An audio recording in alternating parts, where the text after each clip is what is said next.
welcome to another episode of Sustainable Solutions with Planet Aid, the podcast that explores sustainable solutions for the most pressing issues facing our planet and communities today. I'm Planet Aid's Communications Manager, Haley Chitty, and I'm going to turn it over to our host, Planet Aid's Communication and Content Specialist, Monica Johnson. I'll jump back in later to ask a few follow-up questions. Monica, take it away. Welcome to Sustainable Solutions with Planet Aid, and I'm Monica Johnson. I'm going to be your guide for this journey as we take challenging situations and try to simplify them. And it's also an opportunity for us to learn from incredible individuals and organizations at the forefront of developing and implementing sustainable solutions. Change is not only possible, but it's essential, and it begins with understanding. And today we have a very special guest. Today we're talking to Fred Olsson. He is one of the founders as well as the president and CEO of Planet Aid. And today we're going to be taking a trip back, a journey back into history, kind of getting some information about how Planet Aid started and his involvement with it. So, Fred, welcome.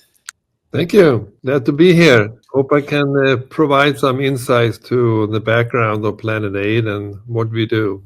Let's go back to the beginning. Before you started at Planet Aid, you worked at DAPP Sweden, where you worked in textile collection and recycling. So what was the inspiration behind you starting your career in this industry?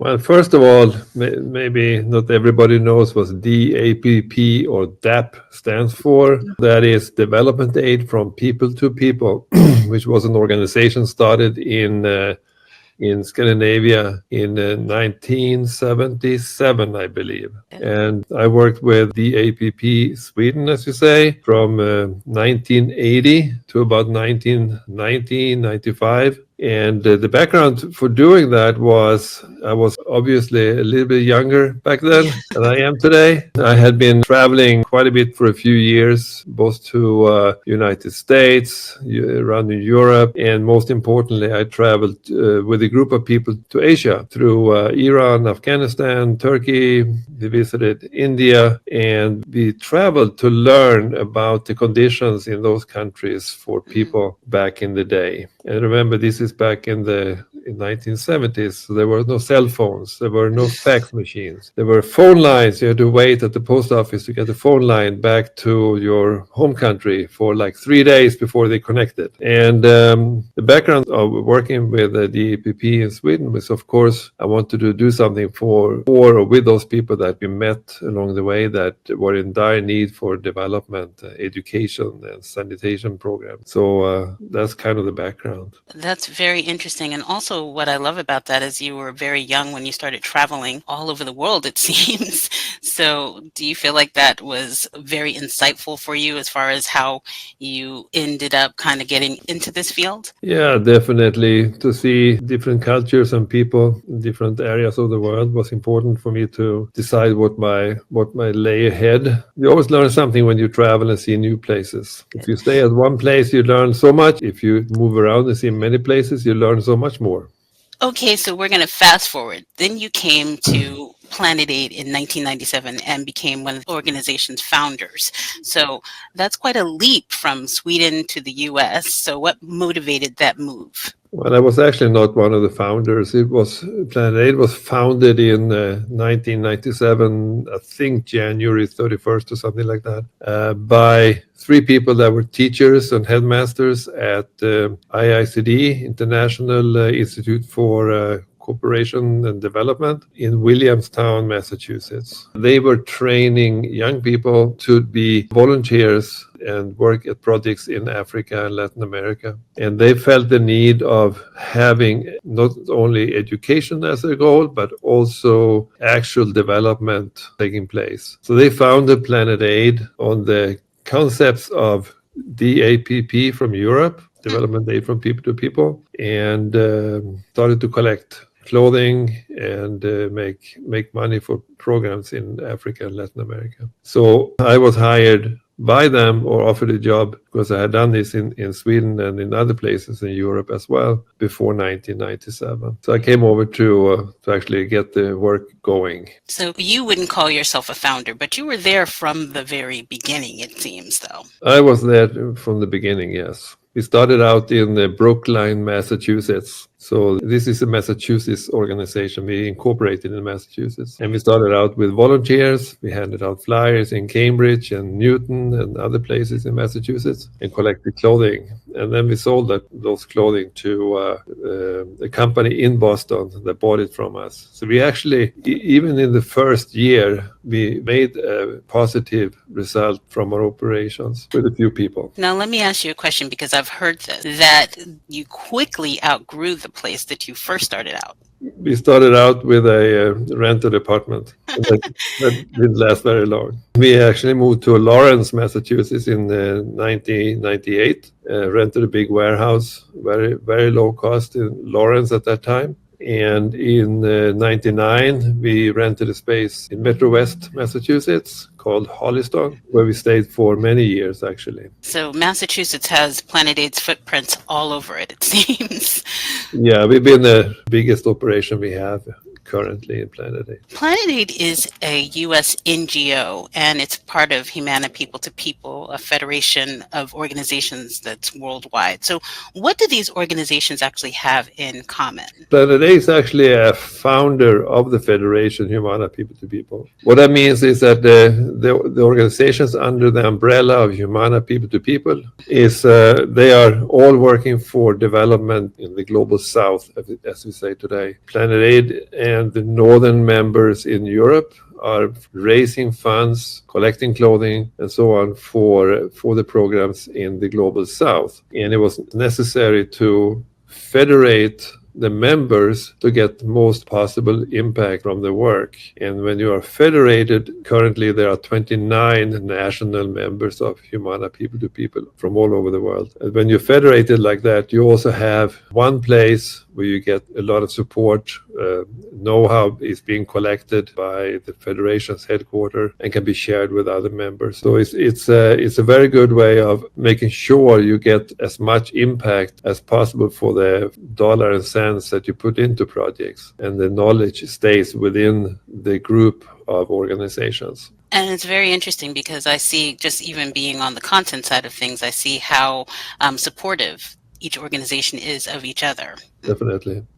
So what was your goal when you became the CEO and came into that position in 2019? What was your goal for Planet Aid? We know that the world is going not to a better place, if you can say it that way. And there's a lot of need for assistance and development around the world, humanitarian aid, and education, sanitation, and health programs. So the goal that I would like to see Planet Aid have is to grow the volume of textile and clothing we collect, do more retail, to raise more money to programs in Africa and Latin America and Asia. So I think mostly it's to streamline the organization more, get better impact from the work we do. But then, of course, we had the COVID outbreak in 2020, which really threw a wrench into all organizations in the US, in the world. And that set us back a little bit, but we were very happy to get some support from the federal government, as many companies did in the US, and that really helped us out to stay on course and come back strong after the COVID epidemic. And you know, it's very interesting that you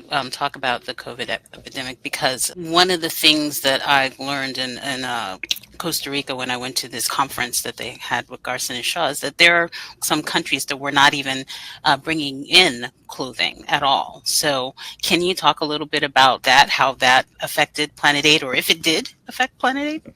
The effect from the COVID lockdowns was that shipping basically stopped. In the US, we had to quarantine at our houses. Planet Aid could still collect because we were essential workers, basically. And people donated a lot of stuff during that period because they were mostly working from home or staying at home. So we got a lot of goods that we could not move. So at some point we had over 9 million pounds of of clothing in bales sitting in our warehouses in July, August of 2020. So that's why the federal support really came in place to support the cost we had for that.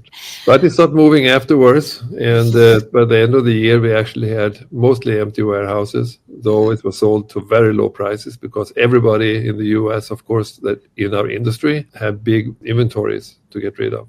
Can you tell us a little bit about the model of Planet Aid? What makes Planet Aid's model different from other nonprofit organizations, charitable organizations? What is different about Planet Aid? I don't know that is much different, but many organizations work with basically grant or programs funded by the federal or state governments or foundations. And we do that too, but we have a base economy by collecting and reselling used clothing. So we have a recycling business. We collect about 70 million pounds of clothing a year in our 8 locations, and that brings in revenue when we sell it to Central and South America mostly. That is not earmarked. Is money we can use to anything that is needed. If you get a grant, you have a grant contract, and the money is earmarked to that program specifically. And you can use so much on transportation, so much on education, so much on storing and whatever it is. When you make the money like we do through selling used clothing, that money can be used to anything that we want to use it for. What it translates into is that if a project in Zimbabwe or Namibia or in Honduras or wherever we work, if they are in between 2 grants, then they can use our money as a bridge funding between those 2 grants. Or we can use the money to start up a new program like when we first got into the AIDS program in Africa in the early 2000s. We started out by funding the programs ourselves to get it off the ground until it was proven a good program where we could seek grants for it. So it's different in the way that we make our own money as a basis and that we add to that grants and other income. And I love the fact that with Planet Aid, it's not about just sending money. It's about helping organizations within these local areas to become self-sufficient, relying on the expertise that's already there. So it doesn't make people dependent, and that's not ever the goal. That's what we get out of being a federation too. It's like Planet Aid does not have staff on the ground in Ecuador, or Brazil, or Namibia, or in Laos, but we have programs we support. There are local organizations in those countries that are executing or implementing the programs. And that is what we call localization today. And that's how we always have been working. And that gives a lot of opportunity for capacity building in the local community because they keep doing this year after year. And it's all about making the local community able to support themselves. So our slogan is for people and the planet. What's so significant about that slogan? Because we recently changed it from for the environment and for people. So tell us a little bit about, why that slogan kind of fits. For people and the planet is first and foremost important that we support the development in communities where people live so they can sustain themselves and drive their own development. And for the planet, that refers mainly for the collecting of used clothing we take out of landfills and put into reuse and recycling. But that is like saving CO2 and emissions into the atmosphere. But you cannot really divide those 2 objectives anyway because they go hand in hand. And that's why we call it for people and the planet. So what we do it for the people and the planet. So many do consider Planet Aid to be an environmental organization. Would you agree with that? Yes, of course it is. Environment and development work goes hand in hand. The biosphere is very, very important for the people. And we see that the fauna and the biodiversity is shrinking and getting destroyed. And it has huge impacts on, for example, the coronavirus in 2019. It's probably part of that shrinking environment. So saving the environment, taking care of the environment, the biosphere is very important in terms of taking care of people as well. So the 2 objectives of collecting used clothing and then making money of that that we can use for international development is a win-win in many ways. And I think that's kind of what we stand for. So, as we've been kind of talking about this already, another huge and crucial part of Planet Aid's mission is achieved by funding global development projects implemented by our international partners. And I should also say that we have domestic projects that we fund as well. So, can you talk a little bit about that and why is that so important? But to fund the programs in the US is also important. There's a lot of needs in the US that are not met by government programs or the society at large. And nonprofit organizations need to step in and do a lot of work in those areas as well. And we feel as a thank you to the community, we also should participate in some of that and not only work in Africa and Latin America. The poverty is, of course, much more severe if you look at Southern Africa or even East Africa now. But there's also need to be done here. And it's also closer to home for many people that we collaborate with. We have about 10,000 collection boxes out in the cities and towns around the East Coast and Midwest. And many of the collaborators, many of those businesses we work with, they also understand that we need to do something locally. And so that's a good thing. And we have very good collaboration with these organizations in and around Maryland right now. And another wonderful thing about that is that when people have bins placed at their organizations and schools, they also support other things locally as well. So the reach is so much more than just what we're reaching as well. So that's you're talking about the school program we have that we make educational material for K-12 schools, and they participate in clothing drives and they learn about the environment. I mean, this is like a sustainable circle of information, you can say. And it's funny because also it will be some of our organizations will support food banks and they'll support homeless shelters and whatever it may be. But that reach is definitely more than just what we know. So our yellow bins really represent a big part of our brand. So for Planet Aid. So could you talk a little bit about the development of these Planet Aid bins, like from the beginning? What was the goal in developing these bins? Well, the bins we see today are basically the bins we developed back in when we started Planet Aid, and they was important when we started out that we made a smaller bin than was actually used at that time. They could go into more convenient places like gas stations and convenience stores and dry cleaners and so on and so forth. And so we developed a bin. We had developed bins in Europe before that. We took that concept to the US at that time. So it was a smaller bin with a security chute, and it was important that it had a security chute so people could not steal from the boxes or climb into the boxes and take stuff. And that was important for the community where we placed these boxes. It was a selling point actually for many locations. So that bin, the bin we see today, was developed back in '97, and I did that together with a ironwork firm in Massachusetts. And it's funny because now just in the last couple of years we've been doing a little something different with the donation centers as well. Yeah, more people see those donation centers that are converted 20-foot shipping containers, and they have been very welcomed in the communities, going to big shopping centers, and we, instead of collecting maybe 200 pounds a week in the yellow box at the gas station, we get 2,000 pounds per week in a 20-foot container at a Target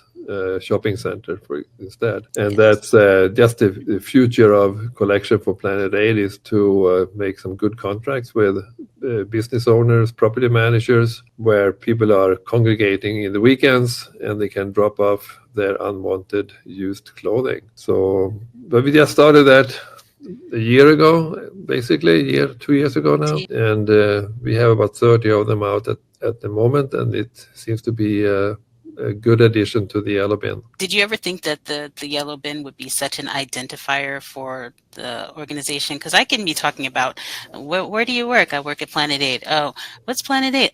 Oh, have you ever seen the yellow bin? And people, oh, the yellow bin. So did you ever think that it would be such an Yes, of course. identifier? Oh, okay. The Of given, course you did from the of beginning. course. That's why it's yellow. Was there a method to this madness with the yellow? Yes, it was. We used yellow bins in DAP in Europe as well. And the yellow comes from, you can see it from far away. It's a happy color, makes you happy to see yellow. And so it actually is a thought through concept. Okay, well, that's good. That's good to know. So what would we be surprised to know about the history of Planet 8? Is there anything in particular, like story time here? What would be something that we would be surprised to know about? If you want real funny stories, people put all kinds of stuff in these bins. And sometimes the local fire department calls us and they have to break up the bin because there's an animal, there's a cat in the bin. Oh my goodness. And then we send somebody out to break up the bin, and it turns out to be a toy that makes a cat sound. Wow. That happens.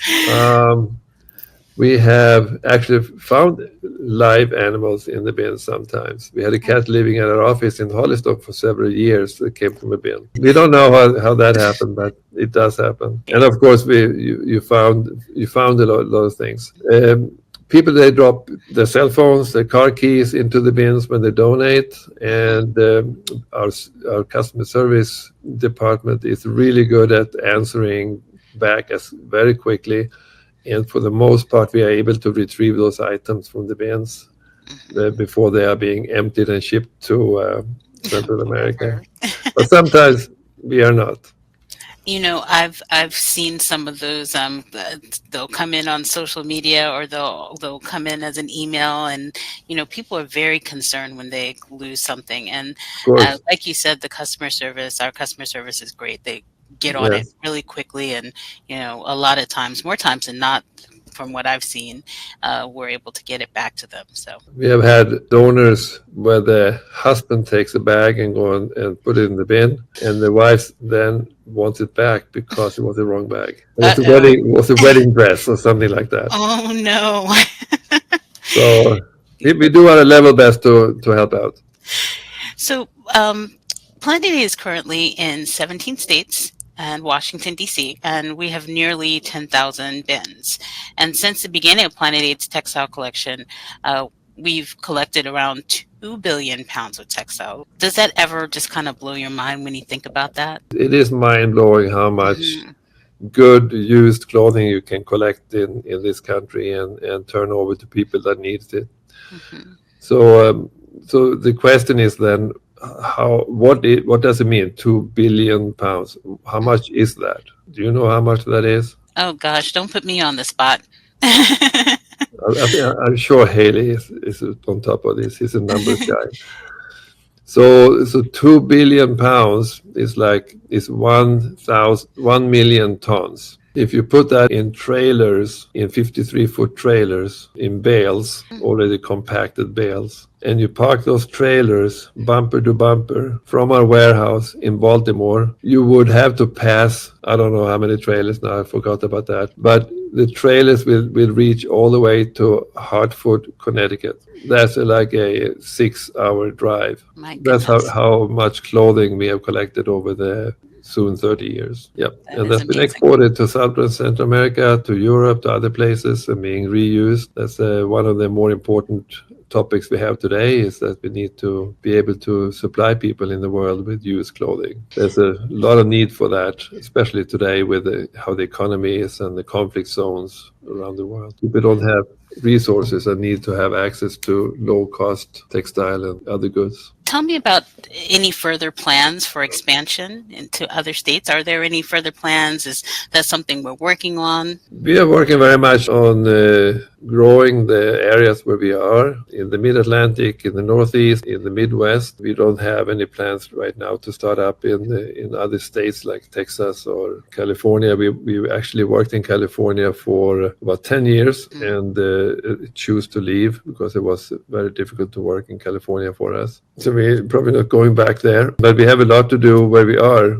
There's so many people on the East Coast, and the consumption of textiles is just increasing. It's up to, I think it's 104 pounds per inhabitant right now, according to EPA. And from what I understand, one of those things that you said this earlier is maybe to get more retail things going. Well, we have one great retail store in Rockville, Maryland, and we like to see a couple of more stores open up in the next couple of years. And your goals for Planet Aid have to be a little bit different than when you started in your position as first as GM, then as the COO, and even when you first started and became the CEO.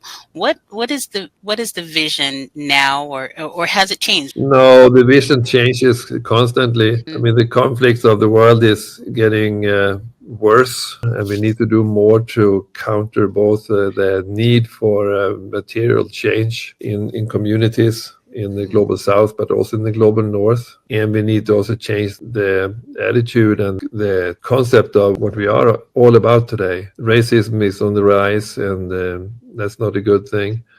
And education is on the back burner, at least in the US. We need to do a lot more to promote people skills and sticking together about things. So in some ways, we need to continue what we do with the recycling business, but we also need to be more outspoken about the issues of today and be part of the conversation of how we bring things to a better place. So we need to step up and do more, that's for sure. And we need to do it together with other organizations, because alone you cannot do it. We need to be many more to achieve goals like this. And I'm sure Haley actually has a lot of goals that he wants to see too. So in his role as communications manager, and so Haley, can you kind of speak to Fred about some of the things that you've observed from this conversation?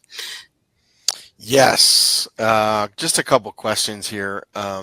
We spoke briefly, I think, the difference between Planet Aid's development model and other organizations. I think that's a key difference, and it ties into the sustainability of the organization and the partners that we support and fund. I'm wondering if you could just talk briefly about how Planet Aid is different from other textile reuse organizations. I know there's other organizations, some of them are for-profit, but and I think the longevity of Planet Aid might be another thing, but I just wanted to try to tease out, how is Planet Aid different from other organizations that are collecting used textiles? Well, the biggest difference is that while we do the same thing as many for-profit companies and many non-profit organizations that collect used clothing, the difference is very often that the money we make available for international development, more so than if you're for profit, of course, you're there to make money for your company. But if you are a nonprofit in the US and collect used clothing, it usually goes back to the community or to work inside the US. And while we do a little bit of that, our main focus is to have impact in the global south. Global warming and climate change is hitting here. We can see that currently with this heat wave we have. You cannot measure global warming and climate change by one weather incident, but they can become more frequent and they occur year after year. So I would say the heat wave we have currently is probably part of the global warming and climate change narrative. And while we feel it here, we can go in and turn on the AC and feel pretty comfortable. We can't do that in Southern Africa or on islands in the Pacific, seawater rise. So our focus is to work on those areas with people to build capacity and create better living conditions for them there. That's not contrary to what happens with NGOs in the US. That is also very much needed, but that is just our focus. And is the longevity of the organization something else that sort of separates us? I know we've been around, we're coming up on 3 decades. I'm just wondering, we must be one of the more long-standing organizations in this field. I think Goodwill Industries is at least 120 years. Salvation Army is maybe older, I don't know. We're pretty young, and I don't think we have a good long track record, and that makes it possible to make longer term plans. And we need to focus on not being here for the next 2-3 years, but for the next 50 years, and do our work. In today's world, that means also to be part of the conversation about U.S. textile waste talks. What is happening to the fast fashion in the U.S., the increased waste that comes out of that in the U.S., the concern from the states and also federal about increased waste. You know that textile production in the world contributes to 10% of the global warming emissions. It's more than all shipping and freight together. Textile manufacturing has a big impact on this. And for a long-term perspective, we need to be part of the conversation. We want to be part of figuring out how we do this so we can stay here for many years and do things in as a sustainable way as possible. And with our background, we need to be part of that conversation. And I know we sort of, the EPA has said maybe about 15% currently of used textiles are taken out of the waste stream and reused or recycled. Clearly, there's a lot of room for growth there. I would see that as an opportunity. What challenges and opportunities do you see moving forward? Just another thing I think of is states and textile dumping bans providing another opportunity. Clearly, fast fashion is a real challenge. If we're getting all these new clothes, how do we increase from 15% to 30% to 60%? What are the opportunities and challenges there? The challenge is that there is no coherent action to fix it, which is also the opportunity. Because if we can work together as organizations that collect clothing, whether we are for-profit or non-profits, we can work together to, I don't mean physically together, but work for the same goal and the same way to capture more of the textiles that are being thrown out or used. More of that can be put into use in countries where they need used clothing because they don't have so much money or they have conflict zones. So the opportunity is, of course, to work together, but that requires states specifically to actually think through their plans before they implement laws on a whim to ban textiles. They need to think what happens when we ban textiles? Who are the stakeholders we need to work with? What kind of programs do we need to put in place? Where do we build the recycling plants for the end of life textiles? Because all the organizations collecting used textiles or used clothing, secondhand clothing today, they do it to make money of selling it, with either in thrift stores or export like we do. And the lower quality clothing that comes out of a larger collection of what is being thrown out will not be economically feasible to collect because it can't be sold. So it needs to be recycled into new fibers. So we need plans. We need ideas for how to do that. And there are many companies and organizations working on textile recycling, fiber-to-fiber programs. It just needs to be a more coherent plan for these kind of things. Then the opportunity can be realized, so to speak. I think 15% is what the EPA says is being collected of what's being thrown out. 5% of municipal waste is textiles, by and large. And it's over 11.3 million tons of textiles being thrown out every year in the US. And we're only collecting about 2 million of that currently. So there's a big opportunity to do more with that. And Planet 8 is here to talk about it and to do it. We just need to have some more associations to work through to do that. More and more partners. What I've seen Planet Aid be really good at is enabling people to take small steps, but then those have a big impact if it's millions of people taking those small steps together. So that really resonates. You talked for a minute. I just want to circle back about some of the fundraising, and you talked about how the funds we raise through selling clothes often is a stopgap funding, unrestricted funding for these programs. I'm wondering, could you just talk a little bit about why it's important to sell the clothes in terms of the secondhand clothing industry, how that supports people, and why it's more useful than giving the clothes away? Back when I started out, we actually got government funding to ship clothing to Africa. And back then it was to refugees from Zimbabwe in Mozambique. It was in the late 1970s. The government in Mozambique, when they liberated, they told us, you cannot give this clothing to our people because they are not incentivized to do anything for it. You are not helping by providing aid only. We would like you to at least sell them for something so the people can, because people have money, but if you give it to them, they don't use the money. It makes more sense that people are buying something, they have to, they have to work to get the money to buy that. So we started to do that very early on, and it was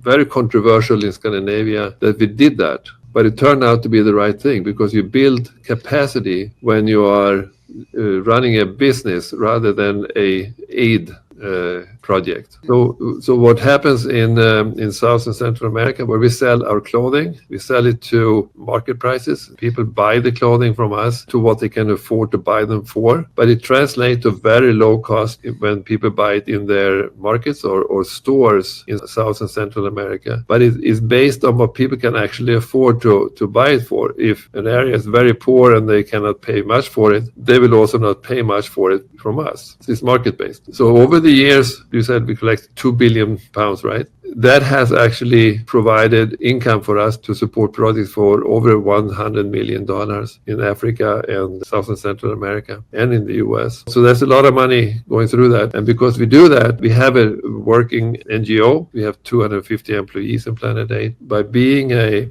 self-sustainable organization, we can spend money on fundraising and grant writing and get other grants as well. And if those grants have lapses, we still do what we do because we have our recycling business. Yeah, I'll just got one more question here and we'll let you off the hot seat. I'm just wondering if we could just talk a little bit about the secondhand clothes. What happens to the clothes we collect? And I think, there's some concerns. We just had a visit here from the Government Accountability Office as they're doing some investigation into this. Working with our clothing reseller, Garson & Shaw, got the numbers from the clothes that we sell to them and they ship to Central America. And I was shocked at the percentage that's reused. So I think there might be some misconceptions about that. And I thought you might just talk about how we're really dedicated to making sure that we reuse as much as possible.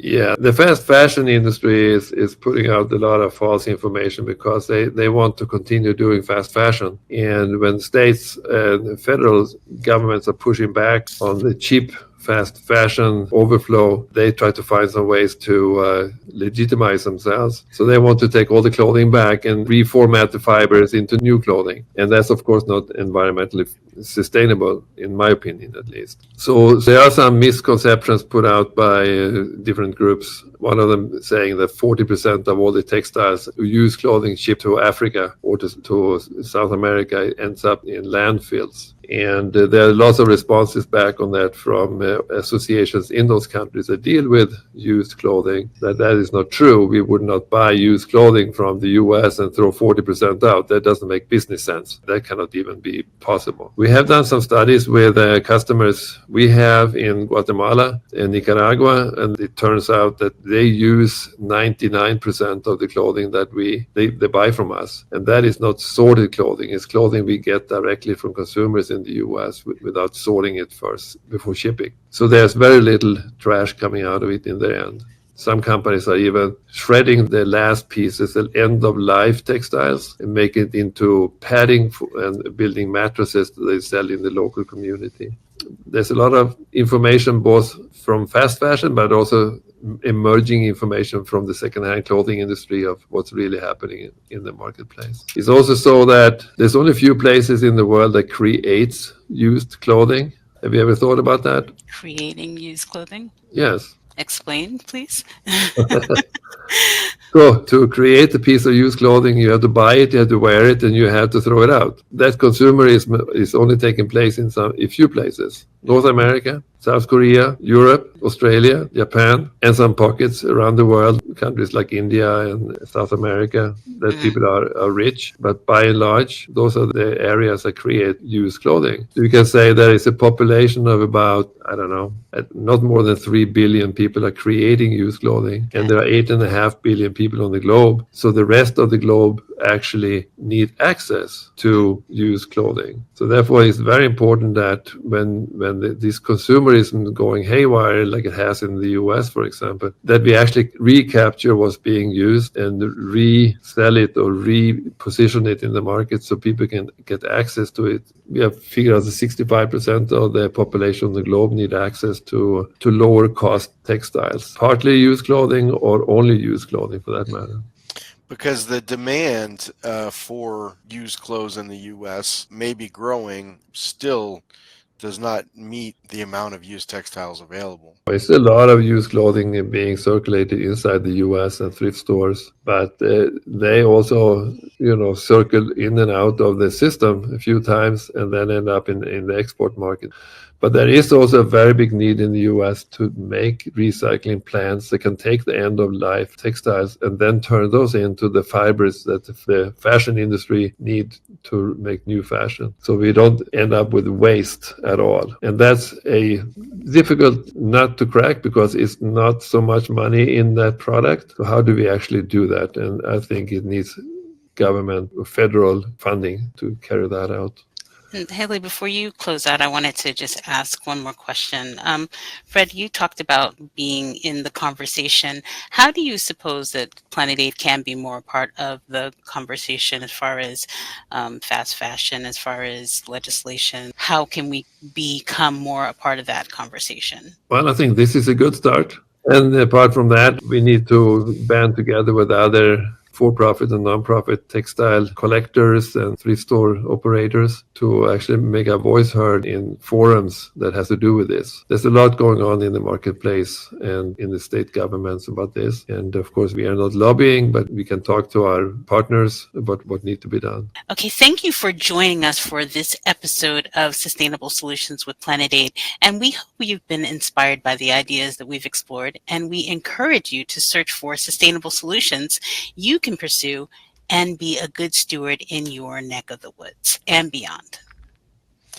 All right. Thank you, Monica. Thank you, Fred. A few reminders for our listeners on the way out. If you want to stay connected with us and stay informed about the latest sustainable solutions, don't forget to subscribe to our podcast, and please share it with your friends, family, colleagues.